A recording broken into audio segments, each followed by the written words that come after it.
Students, आज का जो हमारा टॉपिक है चैप्टर नंबर 3 का, ये है एवोगैड्रोस लॉ। एवोगैड्रोस लॉ किसने ड्राइव किया था? एवोगैड्रोस लॉ अमेडो एवोगैड्रो ने ड्राइव किया था। यह स्टेटमेंट हम कह सकते हैं। एवोगैड्रोस लॉ क्या कहता है? That volume is directly proportional to n. N किसको मेंशन करता है? N is equal to the number of moles, या हम सिंपली इसको अमाउंट भी कह सकते हैं कि अगर हमारे पास एक गैस है, उसका जो वॉल्यूम होता है वो डायरेक्टली प्रोपोर्शनल होता है नंबर ऑफ मोल्स के। मींस क्लियर सी बात है कि अगर मॉलिक्यूल्स की तादाद ज़्यादा है तो वॉल्यूम भी ज़्यादा होगा, अगर गैस के मॉलिक्यूल्स की तादाद कम है तो वॉल्यूम भी कम होगा। और इसके साथ हमारे पास जो कांस्टेंट है, ये दोनों हमारे पास वेरिएबल है, और यहाँ पे हम मेंशन करेंगे कि volume is directly proportional to number of moles at constant temperature and constant pressure. कि मतलब प्रेशर और टेम्परेचर को हमने कांस्टेंट रखना है। जब ये दोनों कांस्टेंट होंगी तो वॉल्यूम डायरेक्टली प्रोपोर्शनल किसके होगा? नंबर ऑफ मोल्स के। अब इसको हम एक्सप्लेन कर सकते हैं, या इसकी हम स्टेटमेंट दे सकते हैं, this can be explain by Avogadro's hypothesis. अब एवोगैड्रोस हाइपोथेसिस क्या था, अगर हम उसको मेंशन करते हैं, एवोगैड्रोस हाइपोथेसिस कुछ इस तरह से था that equal volume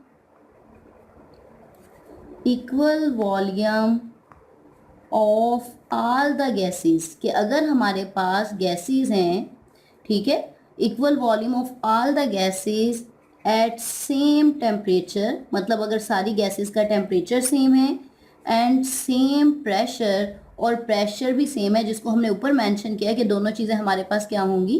कांस्टेंट होंगी। At same pressure contain equal number of moles, कि अगर हमारे पास बहुत सी गैसेस हैं, अभी हम आगे इसको एग्जांपल से मेंशन करेंगे, अगर हमारे पास बहुत सी गैसेस हैं लेकिन उनका टेम्परेचर और प्रेशर सेम है और वॉल्यूम सब गैसेस का इक्वल है, तो उनमें क्या होंगे? Equal number of mole. जैसे जस्ट सपोज हम यहाँ पे एक एग्जांपल मेंशन कर सकते हैं कि आपके पास 3 गैसेस हैं। हम मेंशन करते हैं कि आपके पास एक गैस है हाइड्रोजन, एक गैस जस्ट सपोज हम कह सकते हैं कि नाइट्रोजन है, और इसके बाद एक गैस क्या है? ऑक्सीजन। 3 गैसेस है हमारे पास। हम कहते हैं कि तीनों गैसेस का प्रेशर क्या है? सेम है। जस्ट सपोज तीनों का प्रेशर क्या है? तीनों का प्रेशर है 180 है। प्रेशर तीनों का सेम आ गया। उसके बाद हम कहते हैं कि तीनों का टेम्परेचर कितना है? तीनों का टेम्परेचर है that is 273 kelvin, that is also called as a standard temperature.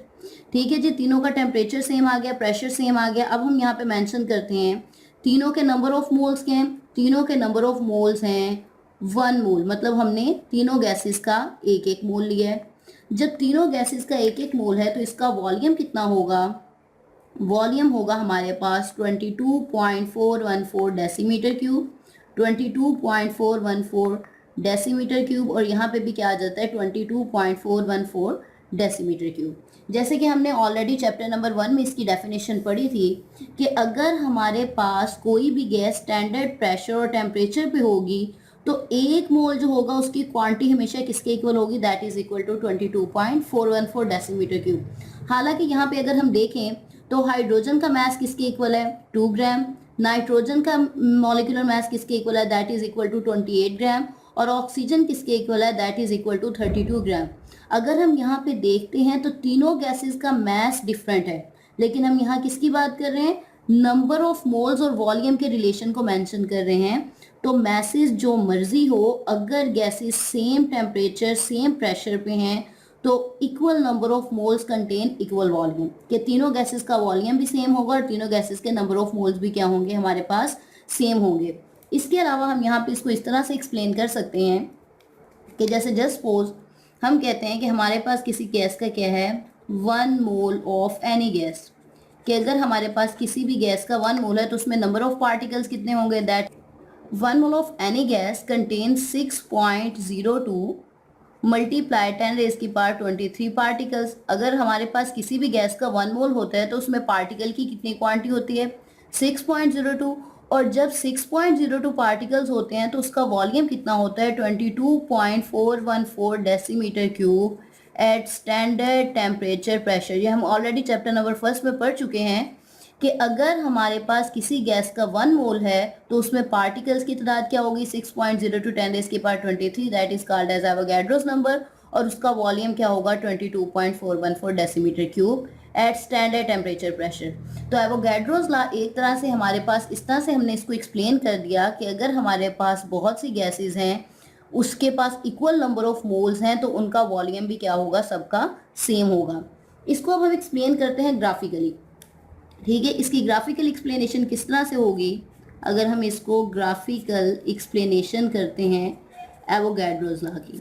Graphical explanation, क्योंकि रिलेशन किसके दरमियान है, volume and number of moles के दरमियान है, तो हम यहाँ पे एक ग्राफ ड्रा करते हैं।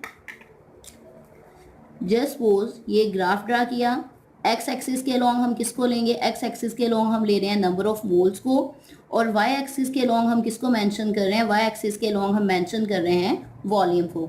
जस्ट सपोज हम यहाँ से नंबर ऑफ मोल स्टार्ट करते हैं, 1 2, थोड़े से स्केल्स बना लेते हैं, 3 4 5 6 एंड सो ऑन। ठीक है, नंबर ऑफ मोल्स की क्वांटिटी एक्स एक्सिस के अलोंग इंक्रीज हो रही है। यहाँ से हम स्टार्ट कर लेते हैं 0.5 1.0 1.5, मतलब हमने 0.5 का डिफरेंस देते जा रहे हैं, 2.0 2.5 एंड सो ऑन, के वॉल्यूम भी along the y axis increase हो रहा है। क्योंकि अब यहाँ पे मेंशन क्या हम करते हैं, volume is directly proportional to number of moles, तो इट्स मीन हमारे पास जो ग्राफ बनेगा वो स्ट्रेट लाइन आएगी। स्ट्रेट लाइन क्या एक्सप्लेन करती है, स्ट्रेट लाइन एक्सप्लेन करती है जैसे जैसे नंबर ऑफ मोल्स बढ़ते जाएंगे वॉल्यूम भी क्या होता जाएगा, इंक्रीज।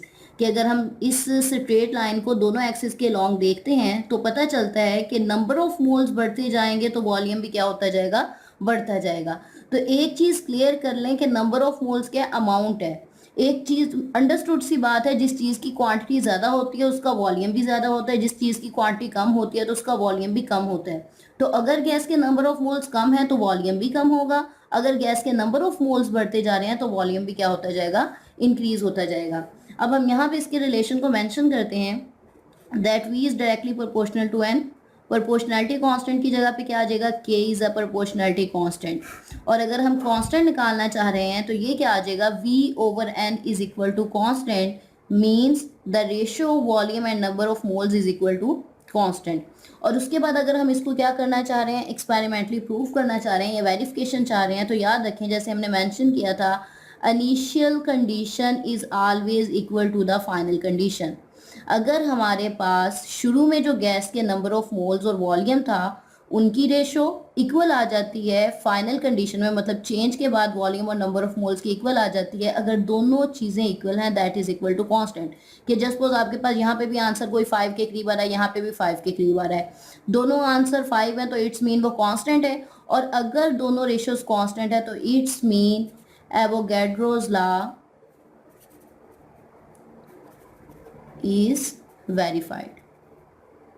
ठीक है, तो यहाँ पे हमारे पास एवोगैड्रोस लॉ कंप्लीट होता है, जिसमें हमने सिंपली पहले मेंशन किया है कि एवोगैड्रोस लॉ क्या कहता है कि equal volume of all the gases, अगर सेम टेम्परेचर और प्रेशर है तो नंबर ऑफ मोल जितने होंगे उतना ही क्या होगा, वॉल्यूम होगा। अगर हमारे पास बहुत सी गैसेस हैं लेकिन गैसेस का सबका प्रेशर सेम है, टेम्परेचर सेम है, तो उनकी जो क्वांटिटी होगी वो हमेशा, अगर तीनों की क्वांटिटी भी सेम है तो उनमें वॉल्यूम भी क्या होगा, सेम होगा। और एक चीज़ आप माइंड में अंडरस्टैंड कर लें, अगर किसी भी गैस का 1 मोल है तो 1 मोल हमेशा इक्वल होता है 6.0 टू 10⁻23 पार्टिकल्स के, और अगर 23 पार्टिकल्स हैं तो 1 मोल का वॉल्यूम हमेशा किसके इक्वल होता है, that is equal to 22.414 decimetre cube, जिसको हम अक्सर ये टर्म भी यूज़ करते हैं, this one is also called as a molar volume, कि एक मोल का जो वॉल्यूम होता है वो किसके इक्वल होता है, 22.414 decimetre cube at standard temperature and pressure. और यहाँ पे हमने इसकी ग्राफिकल एक्सप्लेनेशन कर दी और लास्ट में हमने वेरीफाई कर दिया, अगर इनिशियल कंडीशन फाइनल कंडीशंस के इक्वल होती हैं तो it's mean Avogadro's law is verified.